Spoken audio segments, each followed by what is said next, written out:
Karbon. Deməli, uşaqlar, işarəsi, e, sıra nömrəsi 6. Elektron quruluşunu yazsaq, 1s2, 2s2, 2p2, ayrı 12. Həyəcanlanmış vəziyyətdə elektron quruluş olacaq. 2s1, 2p neçə? 3. Elektron quruluşunu desək ki, karbonun elektron quruluşuna əsasən dövrü sistemdə mövqeyini deyək uşaqlar. Mövqeyi olacaq neçənci dövr? İkinci dövr. Neçənci qrup? 4A yarım qrupu. Nə elementidir? P elementidir. Doğrudur. P elementi. Bunu yazın. Karbonun valentliyi həmişə neçə olacaq uşaqlar? Valentliyi olacaq 4. İstisnamız var idi. Hansı birləşmədə? Aysol, karbon monoksid. Dəm qazında valentliyi olacaq 3. Doğrudur. Oksidləşmə dərəcəsi isə -4-dən müsbət 4-ə qədər bütün oksidləşmə dərəcələrin rəqəmləri göstərə bilər. -3, -2, -1, 0 və s. Yaxşı, bəs bu necə ola bilər? Gəlin baxaq. Məsələn, yazıram metan, karbon H4 və yaxud yazıram karbon xlor 4 və yaxud belə bir şey yazıram uşaqlar, CH3 xlor və yaxud yazıram CH2 xlor 2 və yaxud CH xlor 3. Belə bir maddələr yazmışam. Gəlin oksidləşmə dərəcələrini tapaq. Zəhra, hidrogen həmişə hansı oksidləşmə dərəcəsini göstərir? Müsbət 1. Onda karbonun oksidləşmə dərəcəsi neçə olacaq uşaqlar burada? -4. Doğrudur. Gəldik xlor. Karbonla birləşəndə daha elektromənfi olduğuna görə -1. Onda karbonun oksidləşmə dərəcəsi neçə olacaq uşaqlar? 4-ü vurdum -1-ə, -4. Əks işarə ilə müsbət 4. Bilirik ki, birləşmədə oksidləşmə dərəcələrinin cəbri cəmi bizə neçəni verməlidir? 0 verməlidir. Gəlirik, xlor həmişə -1. Hidrogen neçə olacaq? Həmişə yox, daha doğrusu yanında hidrogen varsa xlor -1. Hidrogen uşaqlar müsbət 1. İndi cəmsi 0 olmalıdır. Onda karbonun oksidləşmə dərəcəsi neçə olsun? -2. Ay, sağ ol. Oksidləşmə dərəcə oldu. -2. İndi gəlin burada tapaq. Xlor -1, hidrogen müsbət 1. Bəs karbon neçə olacaq onda? 0. Doğrudur. Xlor -1, hidrogen müsbət 1. Onda karbon neçə olacaq sizcə? Müsbət 2. Doğrudur, doğrudur. Deməli, uşaqlar, baxmayaraq ki, burada karbon birləşmə tərkibindədir, biz bilirik ki, adətən bəsit halda 0 olurdu elementlərin oksidləşmə dərəcəsi. Burada birləşmə tərkibində də 0 ola bilir. Aydın oldu indi -4-dən müsbət 4-ə qədər necə göstərir oksidləşmə dərəcələrini? Bu belə. Bundan başqa biz nə deyirdik? Elektromənfilik cərgəsi deyirdik. Necə idi o? Flor, oksigen, xlor, azot, kükürt, düzdür. Sonra karbon, sonra nə gəlirdi? Deyirdik Cavidi, Poladı, sonra fosfor, sonra bərk, silisyum, bor, silisyum. İndi uşaqlar, karbon, bax burada, özündən sonrakilarla birləşəndə karbon göstərəcək mənfi olacaq, -4. Yox, özündən əvvəlkilərlə birləşəndə karbon göstərəcək müsbət oksidləşmə dərəcəsi. Niyə? Çünki özündən əvvəl yerləşənlər ondan daha elektromənfi olduğu üçün. Metallarla birləşəndə həmişə mənfi olacaq. Metal və hidrogenlə birləşəndə oksidləşmə dərəcəsi həmişə mənfi olacaq. İndi siz mənə bunu bitirdik. Deyin görün mənə, karbon hansı, daha doğrusu karbona təbiətdə necə rast gəlirik? Həm sərbəst həm birləşmələr. Nə deyirdik? Hansı elementlərə həm sərbəst həm birləşmə? Ay, sağ ol. Jones deyirdik də, düzdür. Hansılar idi onlar? Karbon, oksigen, azot və kükürt. Bunlara həm sərbəst həm birləşmələr şəklində rast gəlirik. Doğrudur. Sərbəst şəkildə necə rast gəlirik? Uşaqlar, sərbəst şəkildə karbona rast gəlirik. Qrafit və almaz kimi. Qrafit yataqları var. Qrafitə çox yayğındır, çox yayılıbdır. Almaza isə nadir halda rast gəlirik. Koks mu?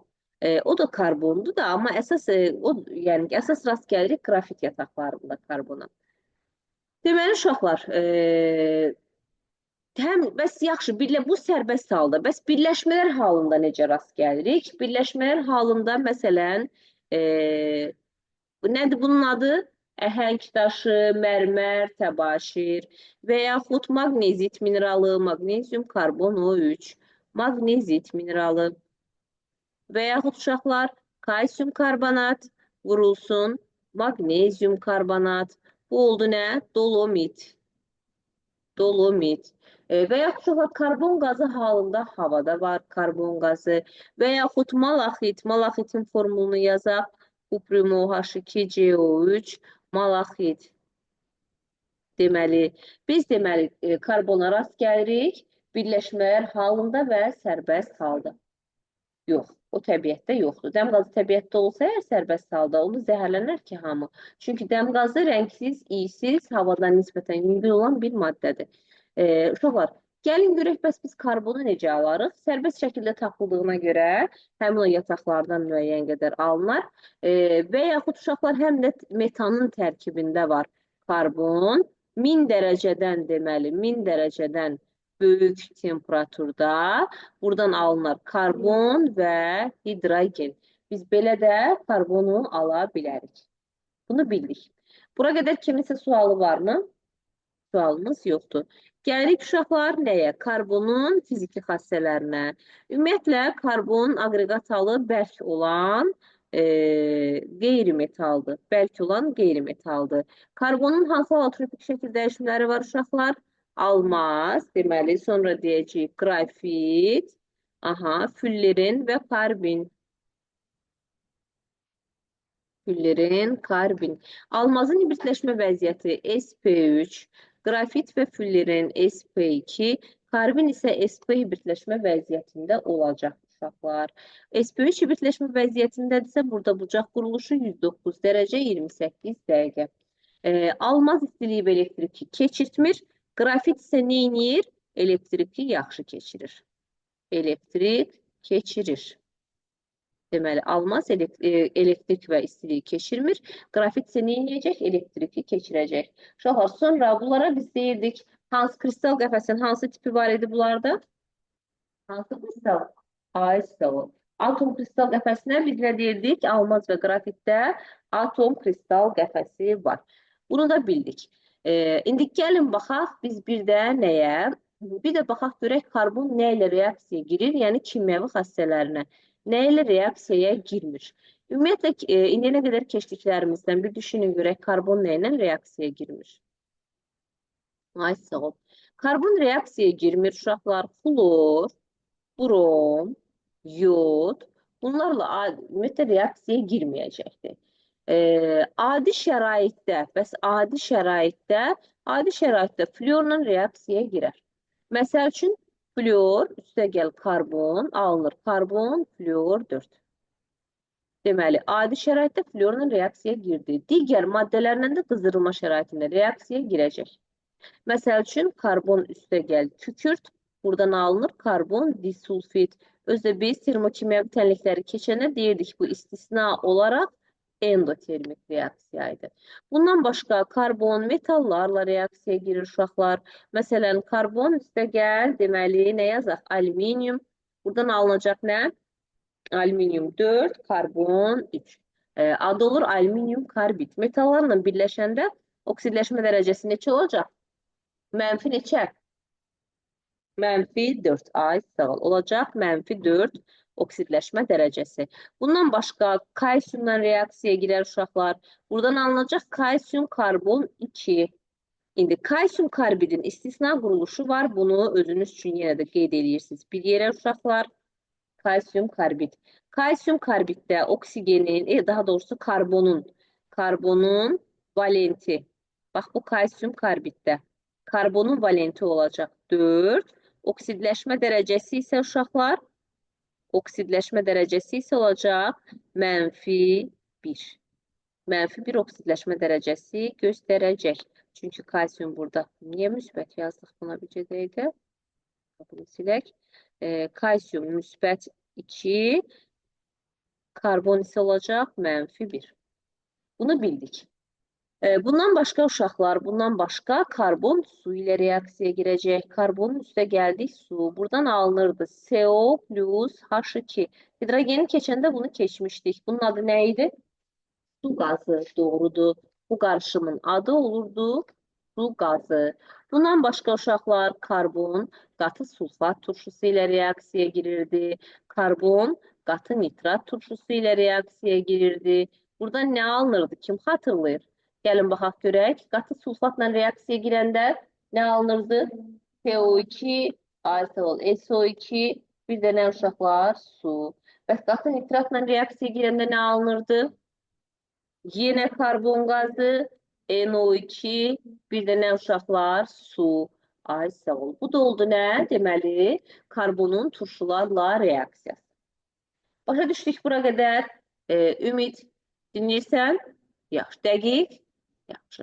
Gəlin görək ya, karbonun hansı kimyəvi birləşmələri var. Görək nə idi demədim sizə. Fiziki xassələrini dedim, kimyəvi xassələrini dedim, alınmasını dedim. Gəldik kimyəvi birləşmələrinə. Kimyəvi birləşmələr deyəndə uşaqlar, karbonun 2 oksidi var. Dəm qazı, karbon monooksid, düzdür. Bu necə oksid idi? Bəli, bu duz əmələ gətirməyən oksid idi. Duz əmələ gətirməyən. Bir də var idi uşaqlar, hansı? Karbon dioksid. Karbon dioksidin quruluşu necə yazırdıq? CO2. Bu necə oksid idi? Turşu oksidi. Gəlin bunların hibridləşmə vəziyyətinə baxaq. Hibridləşmə vəziyyəti nə idi? Bax burada karbonun. Hansı hibridləşmə vəziyyətini göstərirdi? SP doğrudur.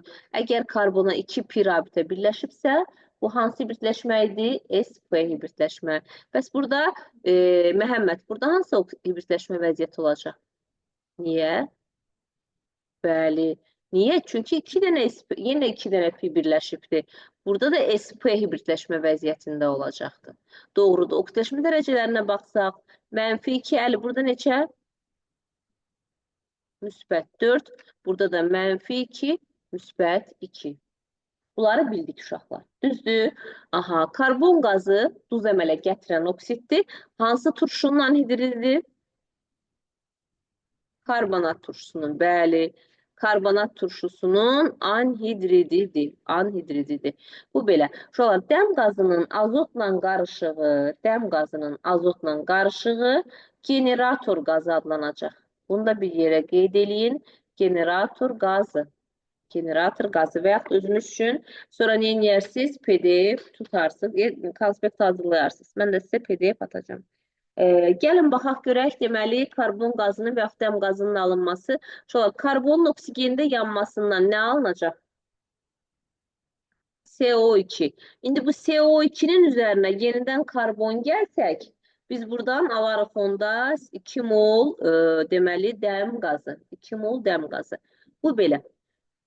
Bu qədər oksidlər haqqında kifayətdir. Gəlin baxaq indi karbon qazının su ilə reaksiyasından nə alınacaq? Turşu haqqında da birazca danışaq və salam. Karbon qazının su ilə reaksiyasından nə alınar? Kim deyər? Nə alınacaq? Karbon qazı. Üstə gəldik. Su. Nə alınır buradan? Karbonat turşusu. Karbonat turşusu. Karbonat turşusu uşaqlar zəifdir. Bilirik. Təkcə hansı turşulardan qüvvətli idi? Sulfit və metasilikatdan qüvvətli idi. Yalnızca bunları nə edə bilir? Qışdırıb çıxara bilir. Qışdırıb çıxara bilir. Yalnızca bunları. Digər turşuların hamısından zəifdir. Karbonat turşusu davamsızdır. Nəyə parçalanır? Karbon qazı və suya parçalanacaqdır. Bundan başqa karbon turşusu metalların aktivliyi sırasında hidrogenə qədər olanlarla reaksiyaya girir, təbii ki, digər duru turşular kimi. Bundan zəif də olsa 2 mərhələdə dissosiasiya eləyəcək. Əvvəlcə H müsbət, sonra da nə ayırar uşaqlar? Sonra da ayıracaq H müsbət plus CO3 2 mənfi. Laxmısı nə rəngə boyurdu karbonat turşusu kim deyər? Lakmusu çəhrayı rəngə boyuyurdu, tam qırmızı rəngə boyaya bilmirdi. Karbonat turşusu hansı duzlar əmələ gətirə bilər? Bir, normal duz əmələ gətirə bilər. Bir də əmələ gətirə bilər, uşaqlar, turş duz əmələ gətirə bilər. Normal duzlarından sadəcə hansılar həll olur sizcə? Bəli, sadəcə natrium, kalium və NH4 duzları nə edir uşaqlar? Həll olur. Həll olur. Bir də natrium 2 karbonu 3 və kalium karbonatdan bunlardan başqa hamısı parçalanır. Hamısı parçalanır. Qızdıranda nə edəcək uşaqlar? Parçalanacaqdır. Gəlin indi baxaq. Məsələn, bir dənəsini deyin yazaq. Hansını yazın? Elə magnezium karbonatı yazın. Magnezium karbonat ox qoyduq. Nə əmələ gətirəcək? Ay sağ ol, magnezium oksid və karbon qazı. Və yaxud uşaqlar hamısı öz turşusu ilə reaksiyaya girəcək. Öz turşusu hansı turşudur? Karbonat turşusu. Karbonat turşusu da dedik ki, uşaqlar, belə mövcud ola bilmir, davamsızdır. Sadəcə karbon qazı və su şəklində mövcuddur. Əgər mən duzun üstünə belə gəlmişəmsə, su və karbon qazı, deməli bu karbonat turşusudur. Öz duzu ilə reaksiyaya girib çevriləcək olacaq turş duz. Çevrildi, oldu turş duz. Bildik mi bunu? Bu belə. İndi gəlirik turş duzlarına. Turş duzları uşaqlar, turş duzları hansılar ola bilər? Turş duzlarına biz deyirik hidrokarbonatlar. Hidrokarbonatlar. Turş duz, mötərizədə yazırıq hidrokarbonat. Aha, hidrokarbonatları uşaqlar, natrium HCO3. Əli, bunun adı nədir? Natrium hidrokarbonat. Bundan başqa, natrium hidrokarbonatdan başqa hamısı suda yaxşı həll olur. Hamısı yaxşı həll olur və qızdıranda parçalanır uşaqlar. Qızdıranda parçalanır. Qızdıranda parçalanır. Aha. Hamısı yaxşı həll olur. Qızdıranda parçalanır, natrium hidrokarbonat da qızdıranda parçalanır. Birdən elə başa düşərsiniz ki, o qızdıranda parçalanmır. İndi gəlin birini qızdıraq parçalansın. Məsəl üçün elə natrium hidrokarbonatı qızdıraq parçalansın. Alınacaq buradan nə? Uşaqlar, özünün karbonat duzu. Natrium karbonat və gəlsin karbon qazı və gəlsin su. İndi biz burada nə öyrəndik? Baxın, karbonatının üzərinə turşu gələndə çevrilir olur hidrokarbonat. Hidrokarbonatı da qızdıranda nə olur? Parçalanır olur. Karbonat tuzu, karbon qazı və su. Bildik bunu. Dedik karbonatlarından sadəcə hansılar yaxşı həll olur uşaqlar? Natrium, kalium, NH4. Karbonatlardan hansılar parçalanmır? Natrium karbonat, kalium karbonat. Gəldik hidrokarbonatlara. Hidrokarbonatlar hamısı nə edir? Yaxşı həll olur. Birindən başqa. Natrium hidrokarbonat. Natrium hidrokarbonatın adı çay sodası uşaqlar. Bax, bu çay sodasıdır. Çay sodası. Bu, deməli, suda qismən həll olur, çox yaxşı həll olunur. Amma bütün hidrokarbonatlar qızdırdıqda nə edir? Karbonat duzuna, karbon qazı və suya parçalanır. Bir də uşaqlar, deməli, karbonat duzları bitmir, hə? Bir də. Karbonat duzları müəyyən adlar şəklində mövcuddur. Məsəl üçün, buna baxın. Bunun adı olacaq susuz soda. Susuz soda. Və yaxud natrium 2 karbon O3 vurulsun 10 molekul su. Bu olacaq kristallik soda. Kristallik soda. Natrium hidrokarbonat uşaqlar, bu çay sodası qeyd eləmişik. Kalium 2 karbon O3, bunun adı olacaq potaş. Bu adlar bilinməlidir. Potaş. Bunlar da oldu nə? Duzlarının müəyyən adlar formasında mövcudluğu. Bir də karbonat iyonunu nə ilə təyin edirik? Təyin edirik H müsbətlə qaz qabarcıqları çıxacaq buradan. Qaz qabarcıqları. Bir də ki, kalsiumla ağ rəngli çöküntü əmələ gətirir. Dərsimiz oldu bu. Qaçmaq istəyirsiniz, ay sizi. Hə?